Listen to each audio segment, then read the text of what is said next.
Off top, Cleveland is more than 300 miles further east in Tampa, Florida. Play the music. This is the Domonique Foxworth Show. Welcome to the Domonique Foxworth Show. I am joined, as usual, by Charlie the Snack Kravitz. Is still in the early stages of Snacktober. We are joined by a special guest, Mr. Kevin Clark, who hey, buddy. I guess is in some sort of dungeon or I'm in a dungeon. A prison? Are you doing our own live making. from a prison? We are in a basement in my house. It's the only place I can do this from. That's how much I love you guys. Is I have one functional room in my house during construction, and it's a basement or a nursery. And the nursery is occupied by this baby who's just asleep in there. I went in earlier, and he was just sleeping. And I said, "What is this?" And so I went downstairs, and that's where I am now. Oh man, I mean, what's ironic is they probably just play loops of Domonique Foxworth on Get Up in the prison in your basement. That's your mode of torture. Oh, you got a TV? Were you able to watch Miami steal another win they didn't deserve from their TV? Now let me prison? I was able to watch it. Let me ask you a question. Everybody hates targeting, and then they're looking for a bailout call on 3rd and long with the game on the line. We like targeting now. We like targeting. We decided we like targeting when Wesley Bissainthe did it at 2:30 in the morning. I guess when you have a tiny little mirror behind you, you don't realize how ugly it is when fans are defensive. Like, just turn around and look in your mirror and then say that nonsense again. And you're like, right. I hate that guy. Let me do this. And you know what? You're going to be on my side after I say this. Cam Ward is the coolest college quarterback since Johnny Manziel. Okay? I don't know about that. Diego Pavia. All right, I don't know about that. Relax. See? As you just said, Dominic, it is annoying when fans are defensive. So he's the coolest quarterback I've seen in a long time, okay? And if you just see it like him pointing to the 12th guy on the cowl in the college secondary and then just throwing a dart without even thinking to a true freshman on the biggest drive of the season, all of the stuff he does is so cool. And what the media is focusing on, instead of saying like, this is a guy on the Johnny Manziel, Cam Newton level, they're saying, well, what about best practices for replay review? And all of these mechanical things and the textbook letter of the law on targeting. That's what the media is focused on. Instead of saying this guy's incredibly cool. All your points are probably valid, but let me teach you something about being the cool kid. You don't have to explain yourself. Like, it makes you uncool immediately. You just brush up. Cam is the cool one. Cam is the cool one. I'm not trying cool. to help you. I'm trying to glom onto the coolness is what I'm doing. So having said that, Micah Parsons, who just, I guess, is a better podcaster than all of us, was just on his podcast today being like, I would love to play with Cam Ward. Buddy, you can't stop the run. You can't. You can't. You know what he was like? He's like, Get Up hasn't talked about me in 3 days. What if I said, I want Cam Ward as my quarterback? What if I said that? Kevin, what's the deal with all of the Miami fans feeling so aggrieved after every single game? You guys keep pulling out these amazing wins, and you're just mad at them. Before you well, no, answer we're mad question, at the reaction to those wins. I feel like we have to at least tell the people what we got coming up before they get off of this and think that we're doing a whole Miami grievance episode. Chat. That is not. I mean, we got obviously Robert Saleh talk, and we got a new segment that Charlie can't wait to unveil. Can't wait. All right, I'm just going to do this very quickly to answer your question. Then we'll get out of this tailspin and talk about the NFL. Okay? Tailspin. The catch rule replay with the Virginia Tech game, the mainstream take, which made no sense, was it wasn't a catch, but it shouldn't have been overturned. What are you talking about? That was the mainstream take. Do you want it right or not?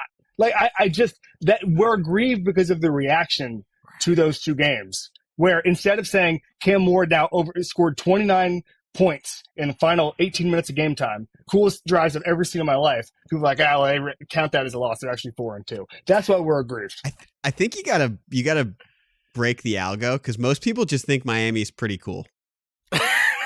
It's like, no, I mean, at least people my age are like, no, they think, I'm talking about this team, the national narrative is off. Right, no, I agree. This team is a part of the Miami, like, the only legacy. We want to see Miami win again. What we don't want is to see you and people like you be all aggrieved. Like, it makes Miami ugly. Like, Miami was normal. They represent an unapologetic, like, arrogance and confidence. And then you're like, but no, you guys are all upset. Like, no, that's not cool Miami. Don't ruin Miami. I'm literally in a basement complaining about media narratives. This is what in like 2006 the mainstream media said was going to be the future of media, and unfortunately, like in a derogatory way. And we're there. We're officially well, at least you're there not in now. your mom's basement. You're in your own basement. So congratulations. There are All no right, basements Charlie, in Florida, and if there were, they'd be in real trouble right now. Have you DM'd Danny Boy Kane ever? He follows me on Twitter, and we've had some interactions. But nothing. I don't know who that Never is. seen him before. He has not been eaten by a bear.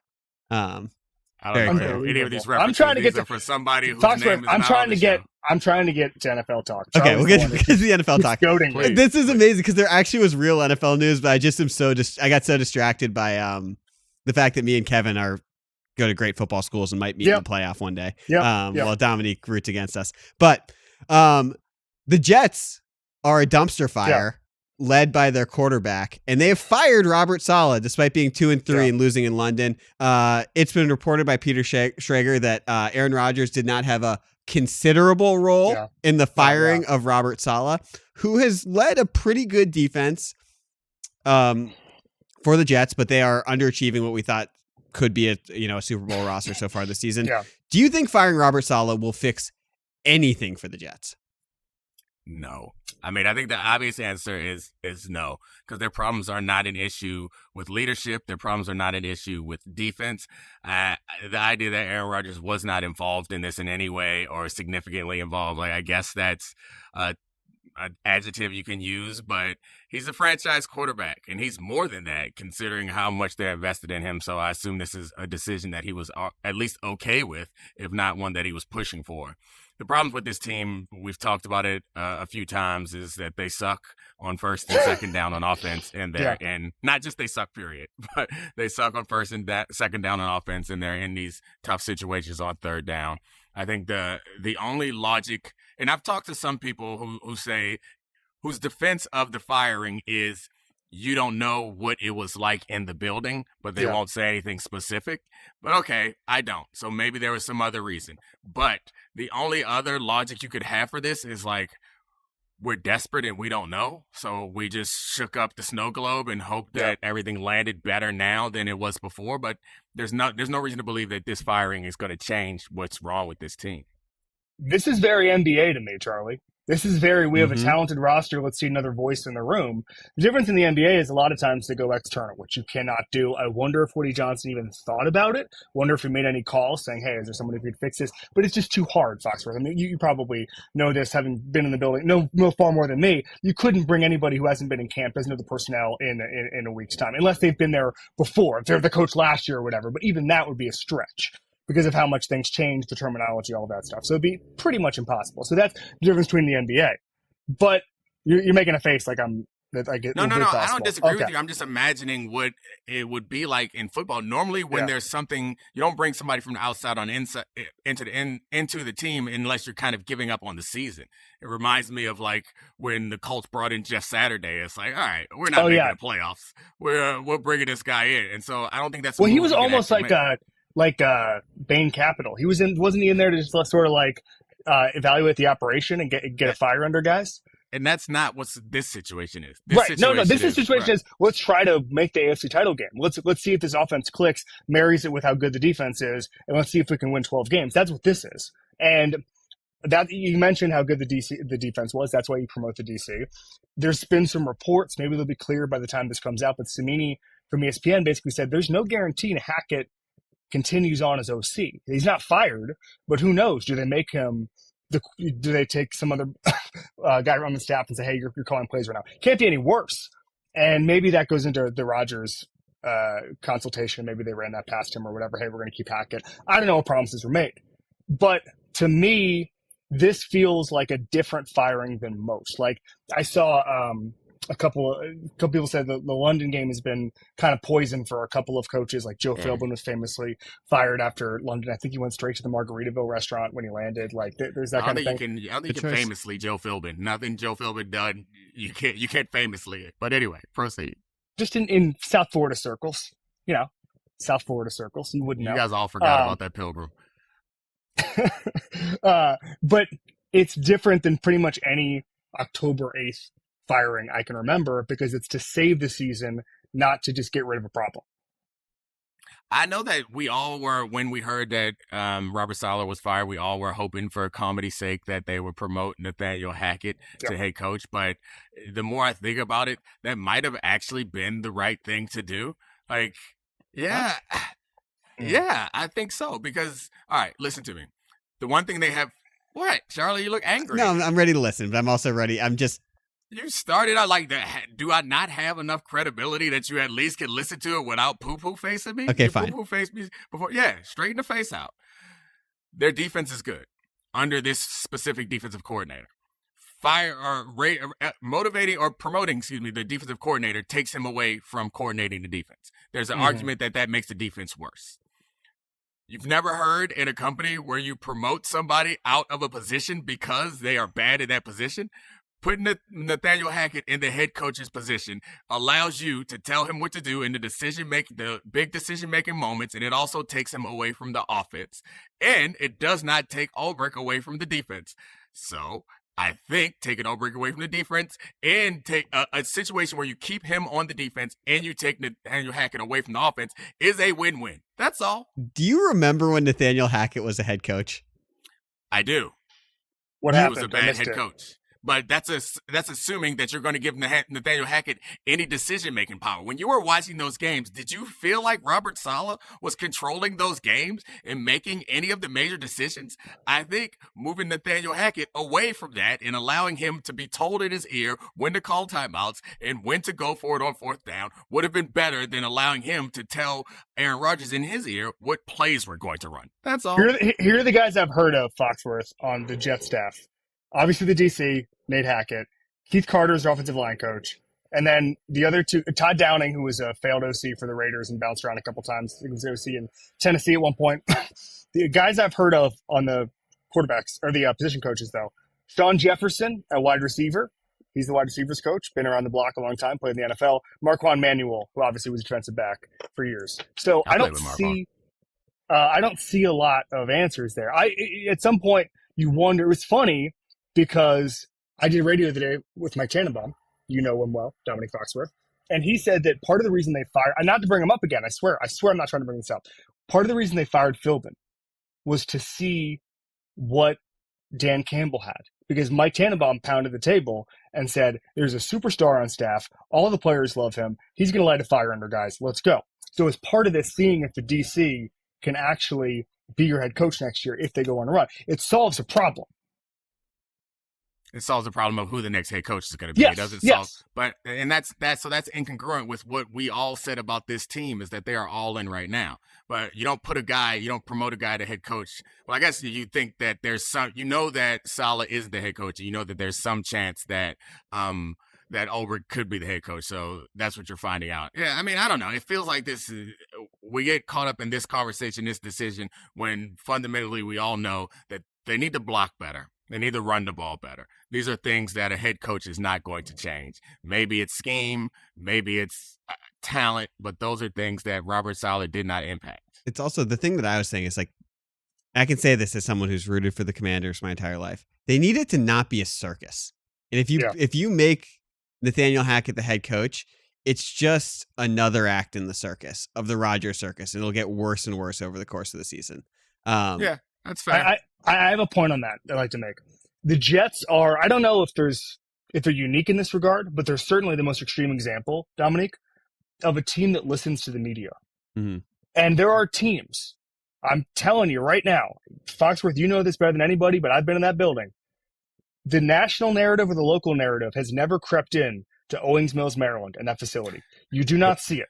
And it's January 3rd, and people are saying, oh, can Flacco win the big one? Or is Lamar choking? No one brings it up in the hallway. Nobody cares. The Jets, it's just so different. They're reading the Post. They're reading the Daily News. The owner's reacting to columns written by columnists who maybe don't have a lot of juice nationally, but he's reading this and going, oh my God, you're right. We do have to go out and get a big time offensive lineman free agent. Like they react in a way that is not normal to winning franchises. I'd put the Commanders on that list. Like, I used to hear stories about, like, Bruce Allen just, like, reading random blogs and just, like, sending around to the staff and being like, this online poll says we need to get better at secondary. I'm not exaggerating. Like, I've heard stories like that.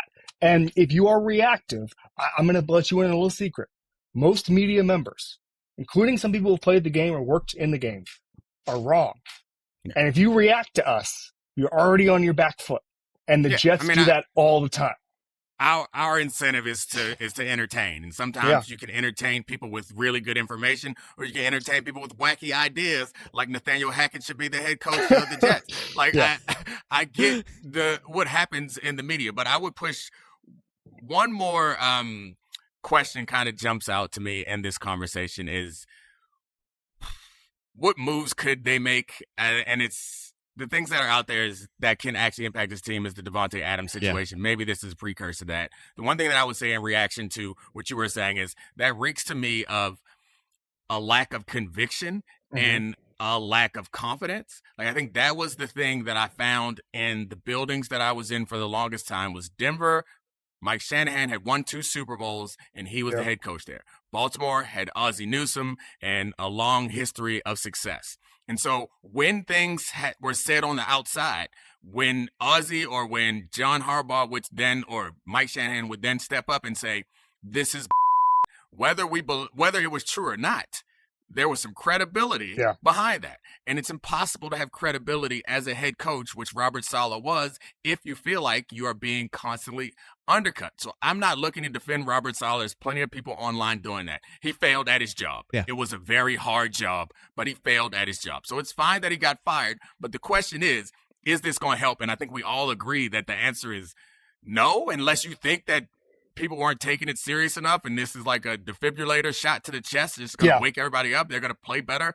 If that's at all true, that lasts for a couple weeks tops. This isn't solving this team's issues. Do you know, I was taken aback by the amount of people defending him by saying, well, his defense was really good. Guys, there's a job available. There's 32 of them for guys who are really good at coordinating defense. And he's welcome to take one of those next year. In the defense of everybody online, the point is that was all they let him touch. So, like, if you're not going to let him touch the offense, then grade him on the defense, which has been really good. Do you think this gives them a better chance of making the playoffs? Because they're like, the AFC is weird this year. There's a good chance that a 9-8 team is going to make the playoffs. Yes. Okay. I think so. I think we could see. I don't know the staff very well in New York. It's actually, weirdly enough, the 2 New York teams are the teams I know the least as far as people in the building and all that stuff. First of all, they're in the middle of New Jersey, which is like with traffic about 9 hours away from this basement right here. But second of all, like I just don't hit them a lot on the camp tour. I don't go to a lot of games, all that stuff. So I don't know many Jets people right now. But I feel like the DC's been putting together awesome game plans for 2 years now, but he also, like, players respond to him. And I did my whole rant on my show this week about how, like, there's 3 parts of coaching that I think 2 get overlooked. It's motivation, empathy, and game day. Everybody looks at game day. So I think what you're going to be able to scout now, Domonique, is the other 2 parts. Can he relate to his players? Can he be the problem with hiring a Dan Campbell type who is jacked and can get through to the players and relate to them is you don't know if they're genuine until they can lead a team. So now you're getting 10 weeks of that. That I think is the most likely path. Is there's actually like a jacked Ted Lasso hiding in there in Florham Park. Yeah, God, the Jets love jacked coaches. They're replacing one jacked coach with another. The thing that I think is interesting too about the Rodgers side of it is just that, like, we saw him sort of bristle when he was in Matt LaFleur's offense, where it was like more controlled, and I wonder if he's going to have more autonomy now moving forward, and if that is going to be good or bad, because he's at a vastly different stage of his career than he was when he was winning MVPs under LaFleur. Yeah. So Dan Orlovsky just walked in on me doing my show. Hey, Dan. Hey, Dan. Hey, I say hi. No, it's not live. We're recording a podcast, but does he have any Aaron Rodgers takes? He can come yell one into the mic. I'm gonna throw him the take that I just gave to you guys and see how he responds to it. Dan, come here so they can see your face when I tell you this take right here. All right, get in the screen. All right, listen here. Hey, Dan. Kev, what's up?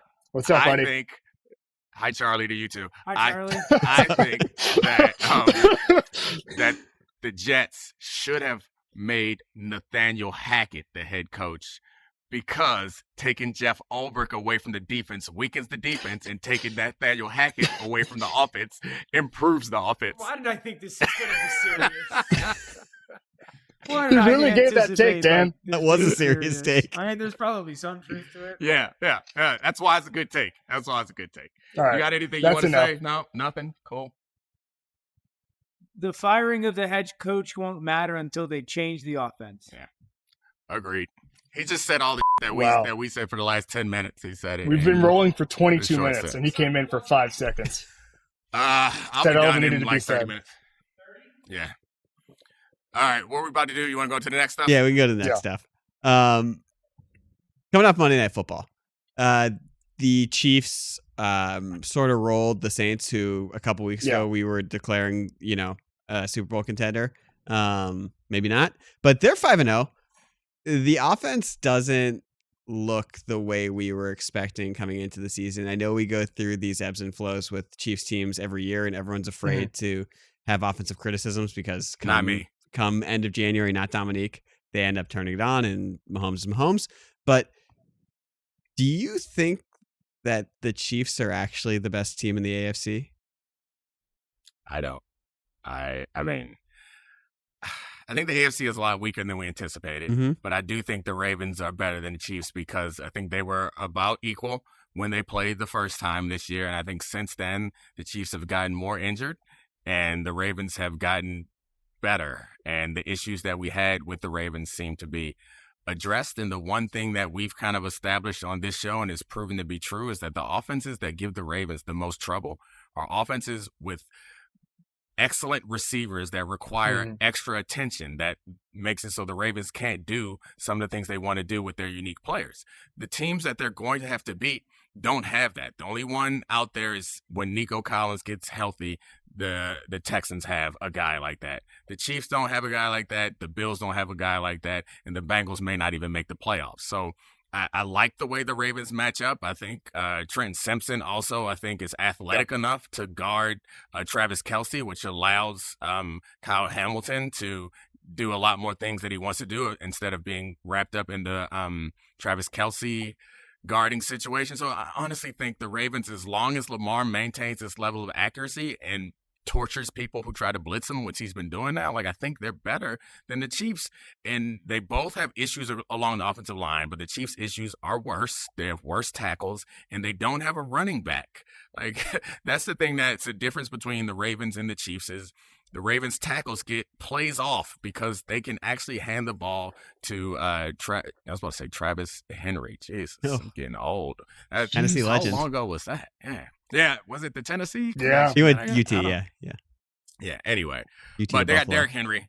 They got Derrick Henry, who is obviously a difference maker and compromises defenses in a way. So that's my spiel. I've been yelling about it on all these ESPN shows, and everyone looks at me like I'm stupid for not believing in Patrick Mahomes like he is a deity. And Kevin Clark, you can join the line of people who think I'm crazy for questioning the Chiefs. Charlie was there for the conversation that I'm going to reference here, but it's going to be with an anonymous Chiefs player. And I said, hey, who's the, what's the Jenga piece that comes out where it no longer works in Kansas City? And it's if Travis Kelce left, would you just say they can't win the Super Bowl? And our mutual friend was like, it's Chris Jones. Because Chris Jones makes Spags able to do so many wild stuff on defense and throw so many looks at you because he's going to win. And so for me, it's not Mahomes being a deity. It's Mahomes knowing how to win. I think that they have the record now for consecutive wins when scoring under 27 points. He knows how to win and take the necessary risks and all of that stuff, paired with an infrastructure, a great defense, an improved game management coach, Andy Reid, who was bad at it 15 years ago. They know how to win. And I think that's a underrated trait in this league. And then that to me, Okay, go ahead. No, I appreciate that's a more fleshed out version of the pushback, because most of the time the pushback I get is, but it's Patrick Mahomes and they know how to win, which they know how to win doesn't mean anything to me. But the idea that Mahomes can play off the defense is something. But I guess what I'm believing is that because they throw for such a short distance. There are going to be issues with how often they turn the ball over, how often they have drive-killing penalties, because they're not going to be able to take those big chunks because they don't have the time to step back in the pocket and do that. And so the defense is going to have to be dominant again. And it's so rare that you can win a Super Bowl on the back of a dominant defense. And I agree. I accept, off of the recent history of Patrick Mahomes, I accept everyone who says, I can't bet against Patrick Mahomes. Yeah. But off of the 100-year history of professional football, what I know to be true is if you can't protect your quarterback, you can't win. Yeah. And so that's the tension that I have with most of the people who believe in the Chiefs. I have a feeling now that if you're within a talent gap, I don't even know how you would say it, right? Like if you're going 1 through 10 and you're rating it a talent gap, and it's 1-8 and 1-9 on the roster talent scale, right? If you're within 2, let's say, okay, this is all convoluted, but stay with me here. I get you. It's going to come down in the NFL to 5 plays. It comes down to 5 plays, and I just bet on Mahomes to win 3 of those 5.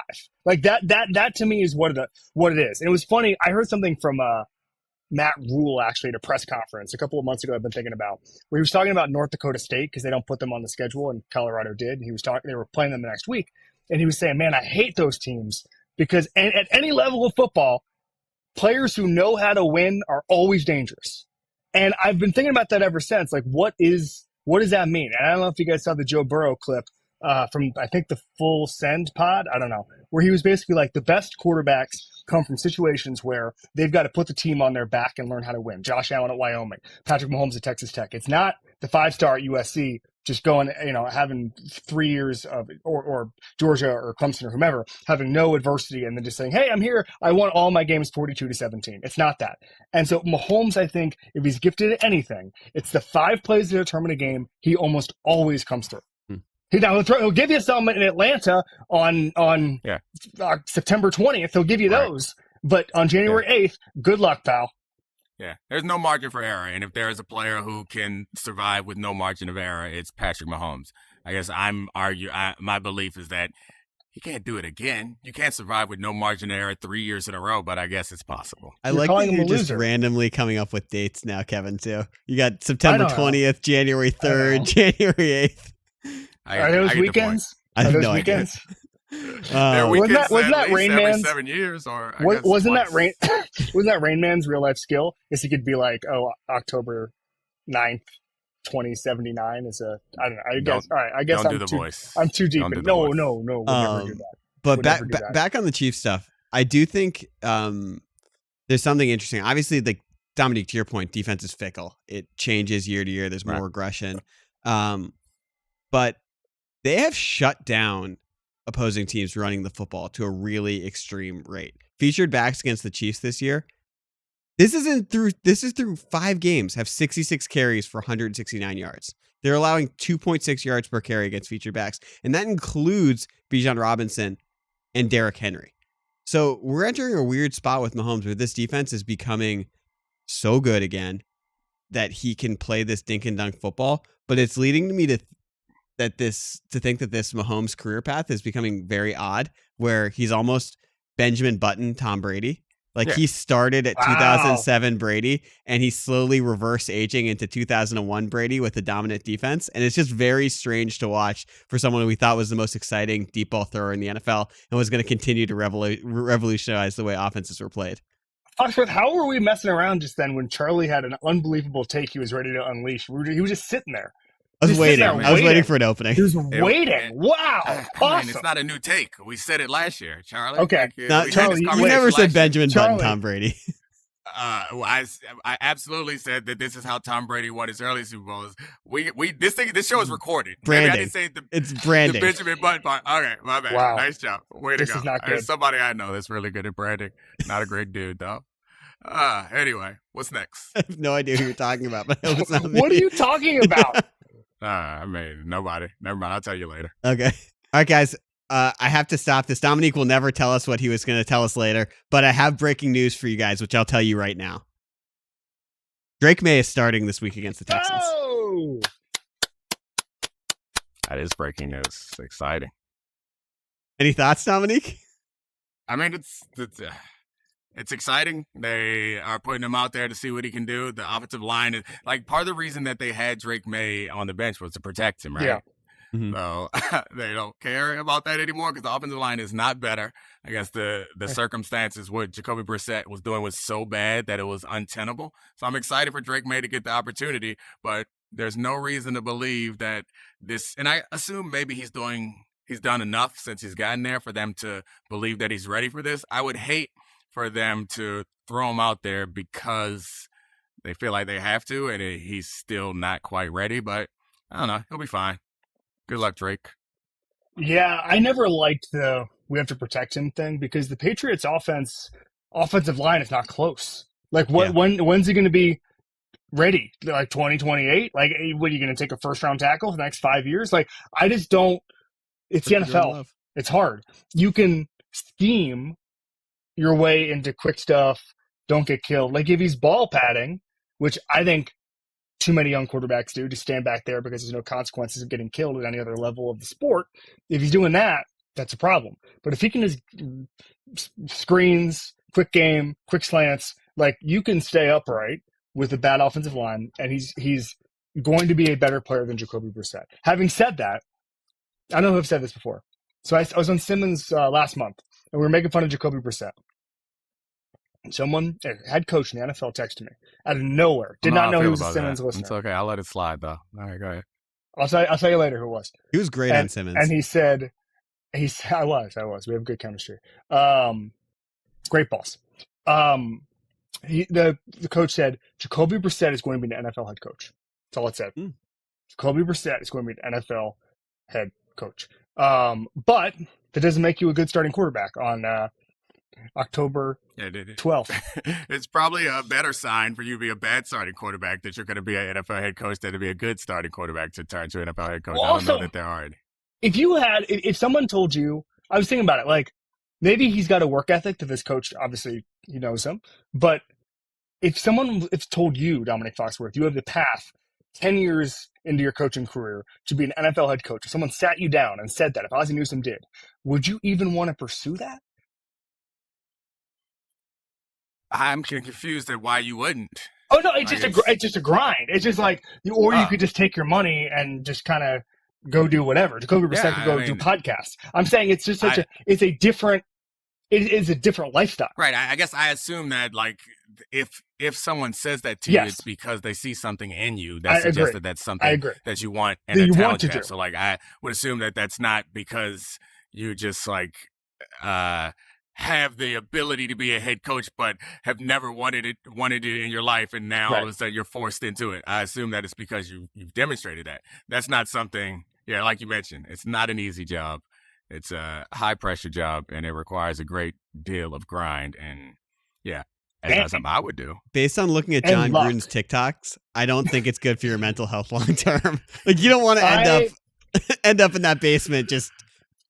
I got. That's my favorite part of his TikToks is when he barks after he reads the box score. I like that guy. And says, "I like that guy. I like that guy."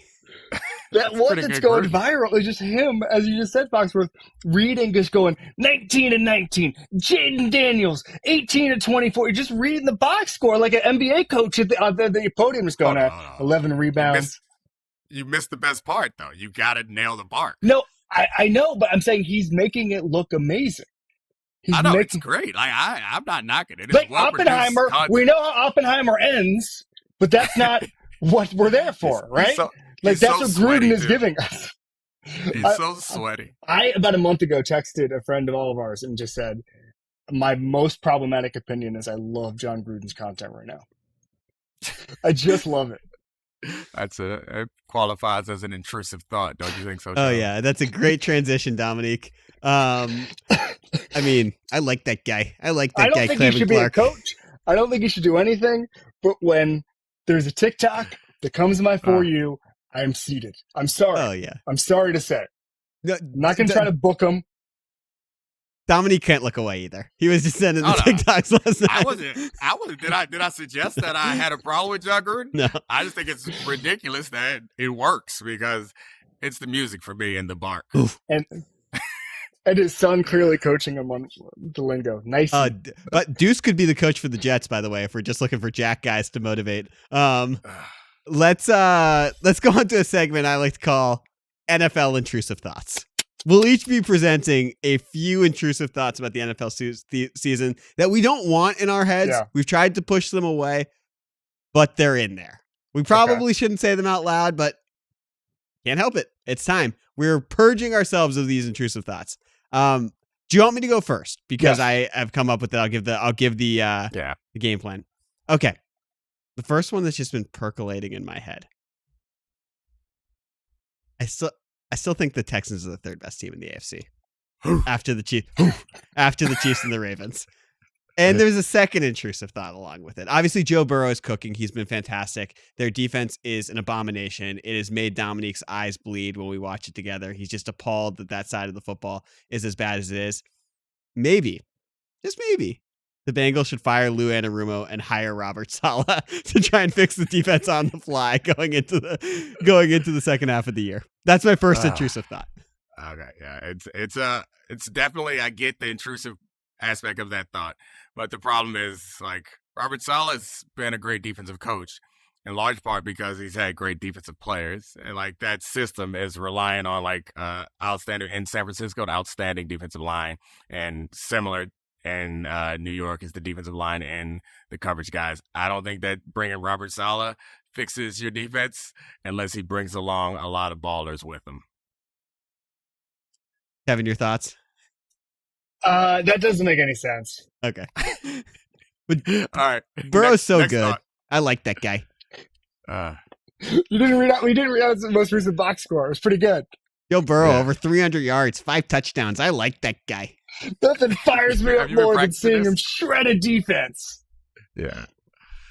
Oh, goodness. Man, right. I Kevin, I didn't know I had the most intrusive thought with I love John Gruden before the segment even started. Dominique, you go. All right. I think that this is the year that a non-superstar quarterback wins the Super Bowl. Yeah. Like, that's the thing that keeps popping in my head. When I look at the teams that are competitive, I'm like, is this the year when Goff or Darnold or Mayfield or one of these guys finds their way into the championship game and wins the Super Bowl? I agree with you. No. I agree with you because of the defensive metrics around the league. How inconsistent the best teams look, even the Bills. I mean, like, we were crowning the Bills a couple weeks ago. Mm-hmm. Josh Allen, for players over 30 attempts, had the lowest completion percentage in NFL history on Sunday. Like, I don't know. I'm looking around the league and not seeing a lot of winning. Yeah, like, especially in the NFC. It feels like the NFC is better than the AFC right now. Yeah. And then you look at the quarterbacks in the NFC, and it's a crowd of guys that we're not, like, falling over ourselves to get. I'm thinking Darnold, Goff, Cousins, Mayfield are guys that are in position. I mean, Carr less so, but Carr too. I guess the guys in position that have teams that could get them into the Super Bowl and mess around and win it. All right, I have one, and I had the thought over the weekend, and then it became a bit of a take. I believe I saw Evan Cohen have it on Monday morning, and then I think Mike Tannenbaum echoed it a little bit on Monday as well, kind of what it would take. Cleveland Browns should do whatever it takes trade-wise to get rid of Deshaun Watson's contract.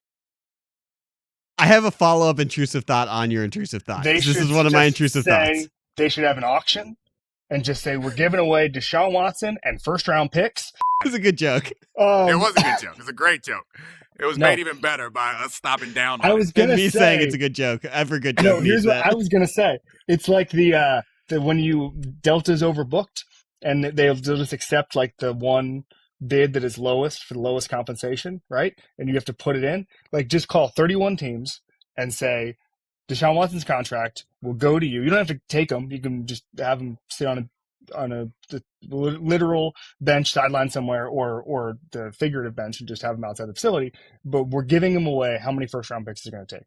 I think it's the only way the Browns win anything in the next 4 years. My follow-up intrusive thought. The Panthers are the team that should trade for Deshaun Watson. Yeah. They should get as many picks back from Cleveland to try and restock the cupboard because of what the abomination of the Bryce Young trade is. This is like this is the two last people at the bar.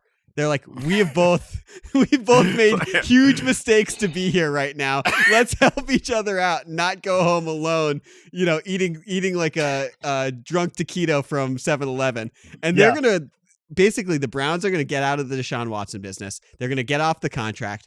But to do that, they're going to give the Panthers back the picks that they lost in that terrible Bryce Young trade. And it's a win-win. And David Tepper is able to raise his hands and be like, I'm not the most hated person in my franchise anymore. And Cleveland doesn't have to deal with Deshaun Watson. Everyone wins. Extremely specific scenario there for Charlie, Domonique Foxworth. Big taquito guy. Extremely specific. All right, what about this one? This is a little obscure, but it's the cornerback specific. Yeah. Riley Moss is one of the best man coverage corners in football. Now, why would that be an intrusive thought, Domonique Foxworth? Because he's white. Like, you thought I was going to be uncomfortable with that reality? It's shocking to me. He's really good. It's not only shocking, but it's awesome. He is he's a pioneer, the Jackie Robinson of white cornerbacks. It's fun watching him. And that defense is all really good. And it's based around him and Surtain and McMillan all being comfortable in man coverage throughout the course of the entire game. And so it's really fun watching them play. And I think he's going to get, I don't know how much people are talking about him yet, but he's going to get an outsized bit of attention real soon when all you white people learn that he's really good. You got to get so excited. You got to make it seem like he's Deion level. He's not that level, but he's really good. Celtics fans are going to be cheering a little bit too hard for Riley Moss. For the Broncos. They're going to be real excited for the Broncos. There's going to be a lot of Broncos jerseys in all Boston. Kevin, you got another one? Yeah, I think the Packers at 3-2 are going to win the NFC North. Ooh. Yeah. First of all, like, we read way too much into, and I'll leave a specific date, like the standings on October 8th. 2 games out of first place, even though it seems like and obviously they lost on Sunday, seems like the chasm is bigger than it really is. Even the Jets, like people were pointing out, like the Jets are 1 game out of first place. They fired their coach. And so we always overrate, unless you're 1-4 and you have a bad defense like the Bengals, we always overrate the actual season outlook on October. And I love looking at like power rankings from week 7 of last year and 2 years ago and 3 years ago. It has very little bearing on what that looks like. And teams are always still trying to find their identity. I think the Packers' second half last year was instructive on how much better they got over the course of the season. I think the floor is really high because of just Jordan Love and his ability to step protections and all that stuff. He's a very smart player, quick processor. That receiving core hasn't necessarily made the leap I thought it would. Only like Romeo Doubs is home now. Like he's just no longer a part of the team. That was strange. But there are certainly guys who've come out where it's like, okay, this is starting to make a lot of sense. And so I do think the defense hasn't taken the step I thought it would, or was wish casting it would when I picked them to win the Super Bowl. But I still think they win the division. I love that take. Jordan Love is, I feel like because of the 2 Malik Willis wins, we sort of forgot how good he was over the last 8 weeks and how good he can be and how much he raises the ceiling of that offense. Also, the guy who engineered the Malik Willis wins, still the coach. Yeah. That was an outstanding homage to Will Levis that Jordan Love gave us last weekend. That was majestic. Should the Packers hire Robert Saleh? Now he came out, someone reported he's not going to work for the rest of 2024. Yeah. But he is good for him. Best friends with Matt LaFleur. Best friends. Good for him. I mean, we all started this by a lot of the reaction to the Robert Saleh thing is like, damn, they scapegoated him. Poor Robert Saleh. They shouldn't have done it to him. I found myself thinking as the day went on, congratulations, man. Like, can you imagine Saturday night how much better he's going to sleep? Like, he doesn't have a game to go to. Like, good for you, Robert Saleh. You're up out of that. And then you got a little bit of money to go with it. Congratulations, Robert. I always hope they're real buyouts because that was the one thing like the Texans when they fired David Culley. It's like he didn't get a 3-year deal or whatever, even a 4-year deal. He got like an option year. Like I just want these guys to go home and be rich and get paid. And then I think Robert Saleh did all right. Yeah, no. So happy to never talk to Aaron Rodgers again. Yeah, that's what I was thinking. It was like he doesn't have to go to a press conference and have to answer to that. He doesn't have to try to finagle his way around whatever foolishness is happening as a result of Aaron Rodgers. Like, I know he'd rather have gotten it right, but it was more likely that he was just going to be tortured for the rest of this season than he was going to turn this ship around. So it would really hurt if the ship gets turned around without him. That would hurt pretty bad. Someone once told me, by the way, that the GM told me that. So Gary Kubiak got paid to just be a consultant at home.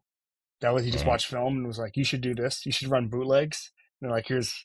I mean, that's the answer to any question. If you ask Gary Kubiak, it's like, play action and bootlegs. Did you watch the film? Yeah. Oh, yeah. Play action and bootlegs. Action and bootlegs. Wow, it's like the Jamarcus Russell. They're giving him blank DVDs. And he's like, no, of course, play action bootleg. No, and so now every fired coach tries to get what the GM termed to me the Gary Kubiak role. And so literally the GM was saying, like, every summer, like, the 15 most recently fired coaches are like, hey, man, for the small price of $400,000, I will sit here and watch film with you. And they're like, yeah, you got to be. The bar's pretty high. I like that. I'm gonna hire you at some point to watch the film on my podcast from home and give me some pointers on how I can make it less awesome. All right, guys. I think we're good. We're empty on intrusive thoughts. I hope Miami continues to win and goes all the way to the national championship because they're fun and cool. But I hope that you learn how to be a winner and stop acting like someone who just got here. And Charlie, you got to hold on to this week because it's never going to happen again, buddy. All right. Thank you guys both very much for another great episode of Domonique Foxworth Show. Thanks to all the great producers. I love you, Podville. Cortez is still a coward, I'm pretty sure. I haven't checked recently, but I'm pretty sure he's still a coward. All right, he is? Yeah? All right, cool. We're out. This is the Domonique Foxworth Show.